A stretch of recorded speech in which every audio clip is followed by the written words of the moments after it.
Olá, venho aqui falar com vocês um pouco sobre a questão do lixo, entendendo que o lixo é um problema de todas as pessoas de uma comunidade.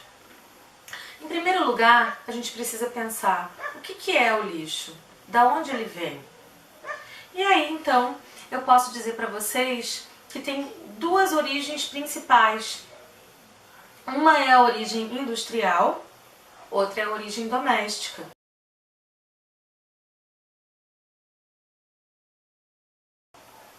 Bom, como a gente está falando de uma comunidade onde as pessoas vivem o seu cotidiano nas suas casas, então a gente vai, nessa conversa, falar um pouquinho mais sobre esse lixo doméstico.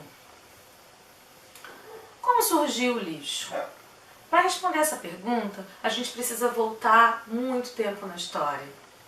Primeiro, o ser humano era nômade, ele vivia integrado à natureza. Ele então caçava, colhia frutas, plantas e assim ele ia vivendo a sua vida. Aquilo que sobrava ficava na floresta. Será que isso poderia ser considerado lixo? Bom, depois o ser humano então começou uma vida sedentária, mas de uma maneira bem rural. Ele foi observando o ciclo das árvores, a vida dos animais ali naquela floresta e percebeu que ele podia então plantar só aquelas árvores necessárias para a sobrevivência dele. Ao invés de caçar o animal, ele poderia manter esse animal vivo, juntar um macho e uma fêmea e aí então deixar ele se reproduzindo de uma maneira controlada. Assim criou a domesticação das plantas e a domesticação dos animais.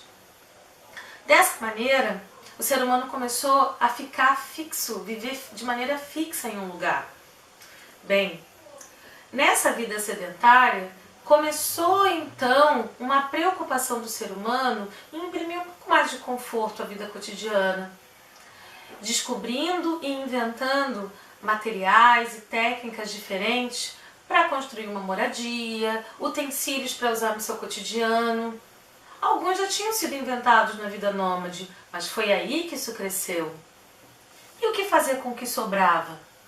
Nesse momento de vida sedentária, realmente começou a sobrar bastante coisa.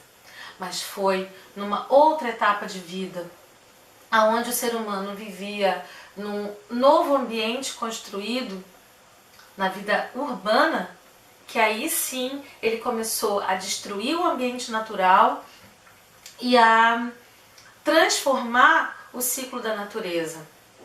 Foi nesse momento que aquilo que sobrava passou a ser um problema.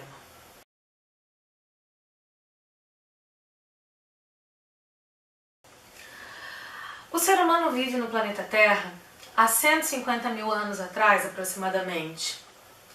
Durante muito tempo, ele viveu essa vida nômade que eu falei antes.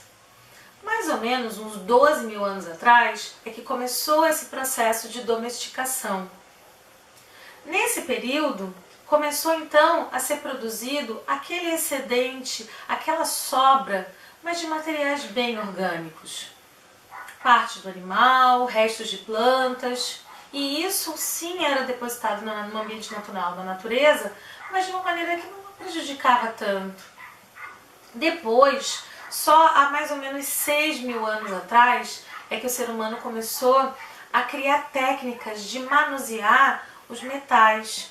Ele extraía o metal da rocha, usava o calor para poder derreter esses metais e fazia algumas formas.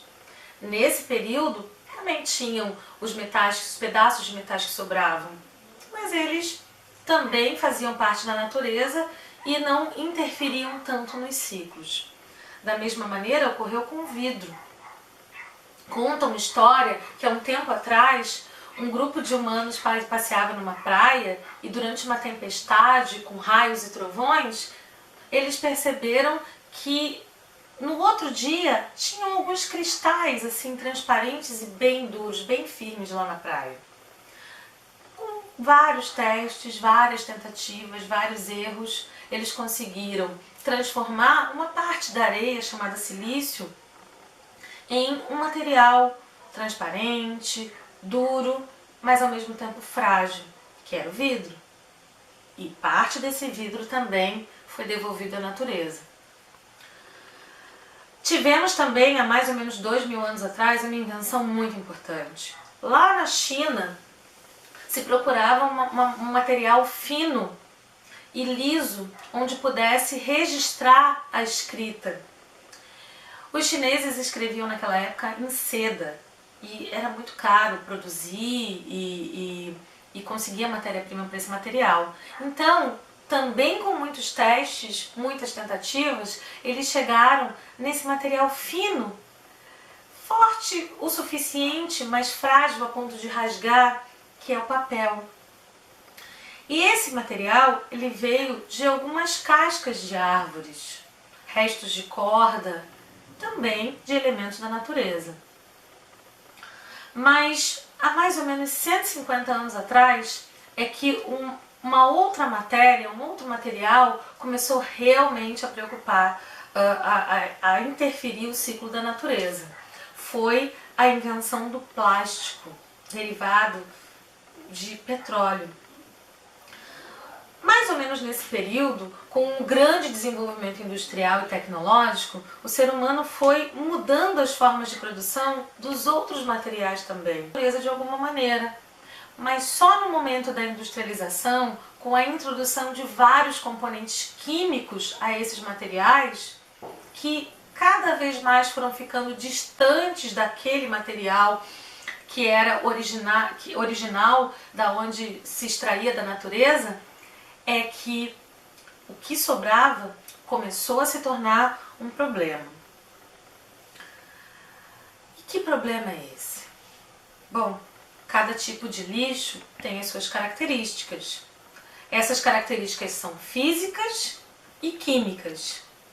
E, de acordo com a composição de cada material, esse resíduo, essa parte que sobra, pode contaminar o solo, o ar, a água, e isso acontece de diferentes maneiras.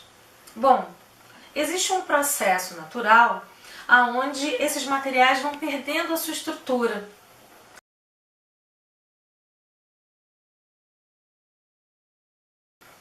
Na sua estrutura física, elas vão se tornando partes menores, vão se tornando os elementos químicos que compõem.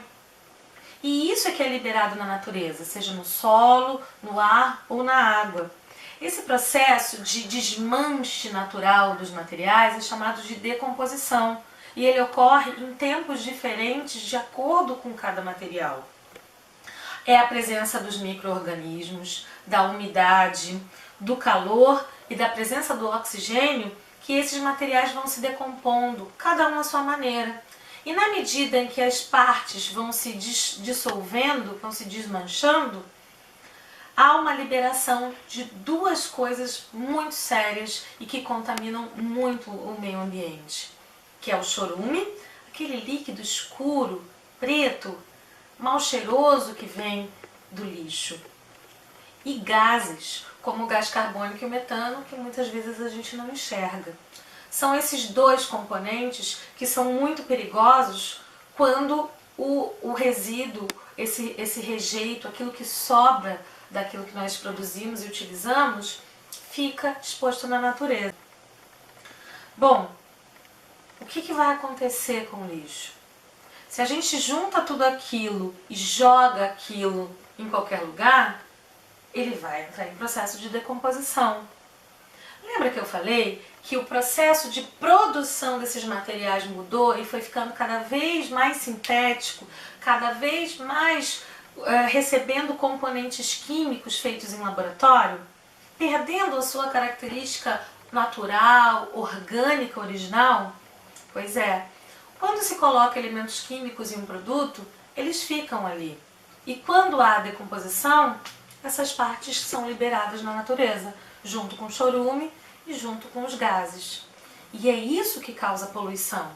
A poluição do ar, a poluição da água, a poluição do solo. E isso vai causar muitas doenças e trazer muitos transtornos para a humanidade. Existem vários tipos de lixo. A maioria já conhece até a cor das lixeiras aonde deve colocar cada um. Mas a gente sabe que essas 5 lixeiras coloridas não estão na nossa casa, no nosso dia a dia. Então, cada família deve encontrar uma maneira de organizar tudo aquilo que consome e sobra para poder ser descartado de maneira adequada, que vá causar um menor impacto possível para o meio ambiente. Uma sugestão bem importante é separar 2 lixeiras na cozinha, uma para aquele lixo que pode ser reciclado, seco, e outra para uma coisa que a gente chama de rejeito, que é aquilo que não dá para ser reciclado e que geralmente é úmido. Bom, essas 2 lixeiras elas devem sair da casa das pessoas separadamente, em sacolas separadas.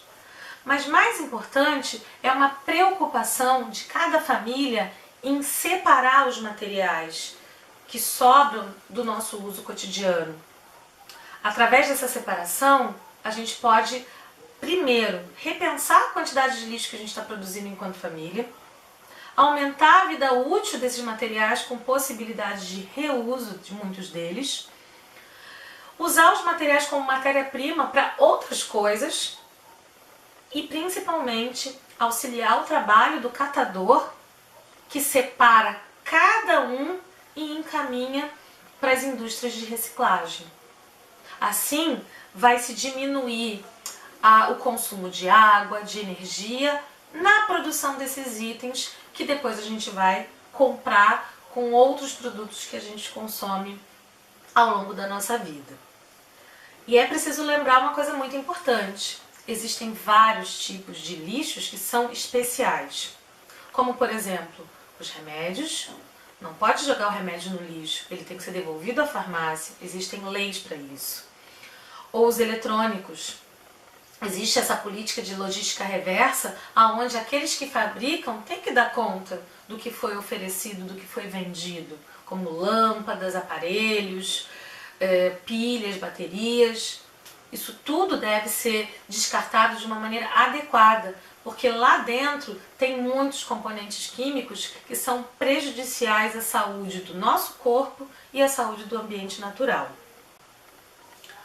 Bom, para onde que vai esse lixo depois que a gente joga na lixeira da nossa casa?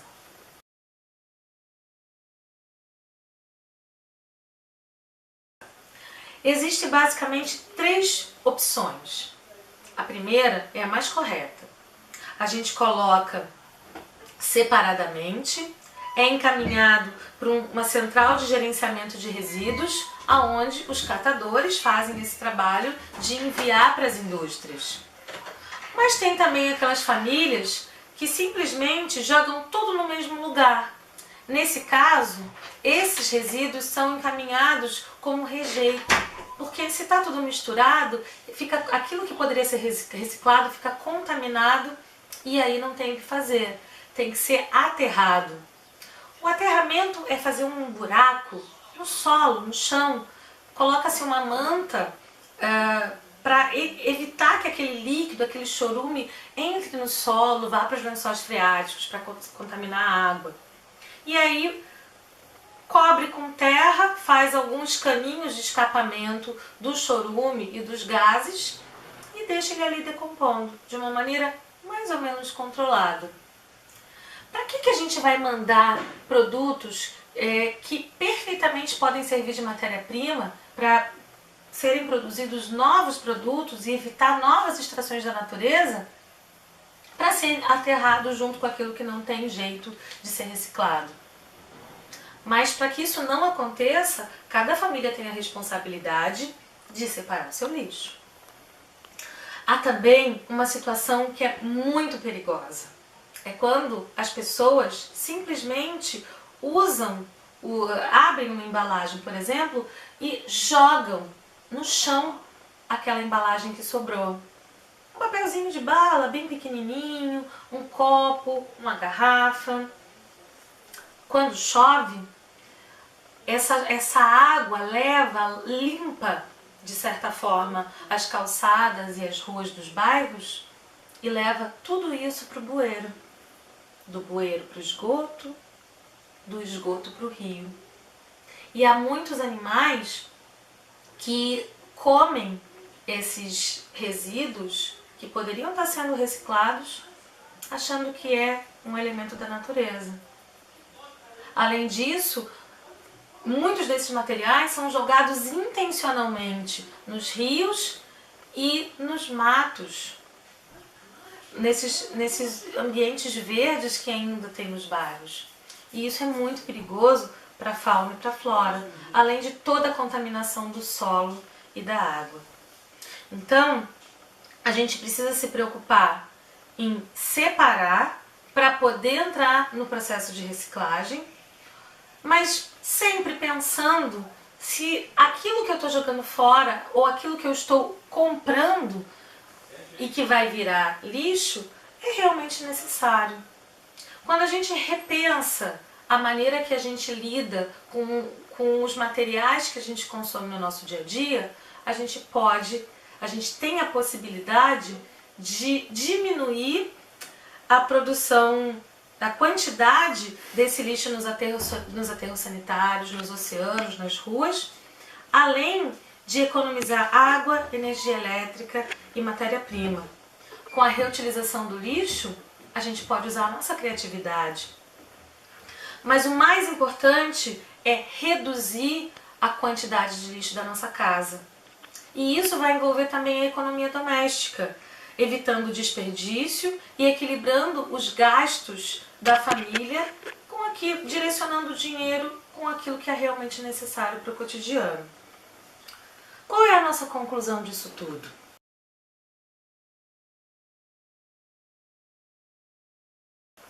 A relação das famílias com o seu lixo deve ser uma relação que passa por escolhas.